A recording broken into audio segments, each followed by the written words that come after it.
1 year ago, Donald Trump was elected president. And since then, fact-checkers have continued to be front and center in keeping him accountable. Last year, Poynter reported the 2016 election was probably the most fact-checked election ever.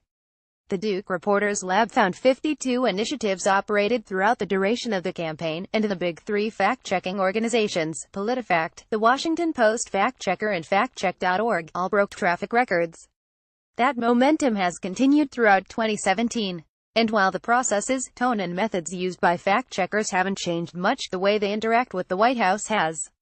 With this administration, you can't take anything at face value, you have to double-check everything they say to see if it's accurate, said Angie Holan, editor of PolitiFact. Glenn Kessler, who runs the Washington Post fact-checker, agreed. Both he and Holan told Poynter one of the biggest challenges presented by this presidential administration is the sheer volume of false statements it makes. As of publication, PolitiFact, a project of the Poynter-owned Tampa Bay Times, had checked 470 of Trump's claims over the years, nearly 70% of which were rated between mostly false and pants and fire. The fact-checker has an ongoing database of all the false claims Trump has made since taking office. After 263 days, it was at 1,318. While these are not representative samples, other media accounts have documented Trump's frequent fact-twisting. So after a year of an inaccurate presidential administration, what have fact-checkers learned about how to cover the White House? Poynter caught up with editors at 3 of the biggest fact-checking organizations in the U.S. and asked them. Their responses have been shortened for clarity. Angie Holan, PolitiFact. What's on my mind today is there was this example of Trump feeding the koi. It's basically about how Trump was feeding some fish and then he dumped the box of food into the water, and obviously we're like, oh, look at terrible Trump overfeeding the fish. Well, Trump was just imitating what the Japanese Prime Minister had done. But as a fact-checker, it's hard to give the Trump administration the benefit of the doubt on anything because their track record is so poor when it comes to accuracy. Now we're seeing stuff where things they say they have to retract later, like Carter Page and his connections to Russia. Our internal processes are very much the same, it's the results that are coming out different. There are so many negative ratings for Trump. I know comparing his scorecard to Barack Obama's, they don't look anything similar, and it's not because we're biased, it's because Trump says things that are demonstrably false. The other thing is that I feel like we spend a lot of our time fact-checking simple matters of fact that wouldn't need to be disputed if the people speaking were more careful or more responsible. We spend a lot of time fact-checking things that are simple to disprove. More than fact-checkers, for the general media, I worry that we're spending a lot of time policing simple matters of fact when we could be doing stories that are focused on bigger problems, bigger issues.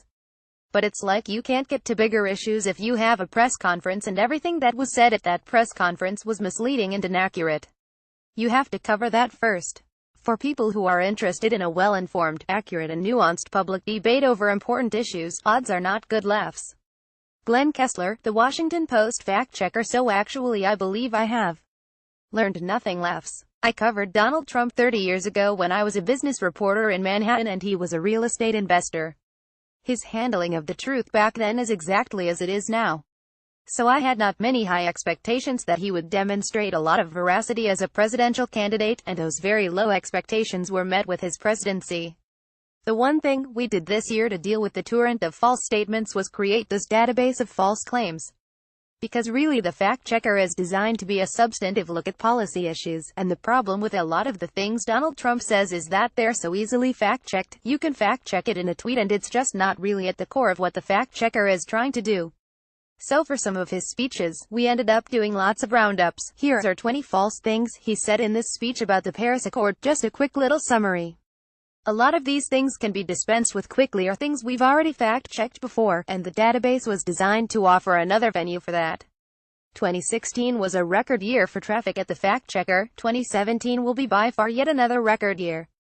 So the interest in what we've written has continued to climb significantly. Our audience has grown more in the past year than the audience overall for the Washington Post website.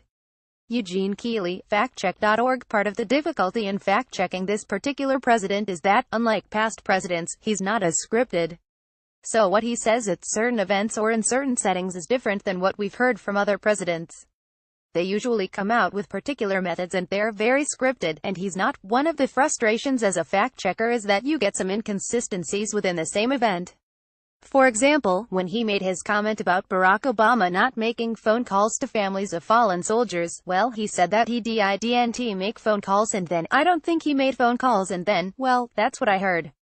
The statement that you're fact-checking is usually one statement and it's usually consistent, but in this case there were like 3 different versions of what he said, all in the same press conference. So what do you fact-check in that case? We didn't fact-check anything because he said something and then said something different and then he said something different again. By that point, it's like it's a news story. It's not really a fact-checking story. That's one of the main differences between him and other presidents. Also, he tweets a lot, obviously. You only get 140 or 280 characters, so there's a brevity there that can lend to some vagueness or misunderstanding and that kind of thing. We really need to, as we do in all cases, call the source of that claim first and, if it's the White House, try to get some understanding of what it was he was saying and support for whatever it is we're fact-checking.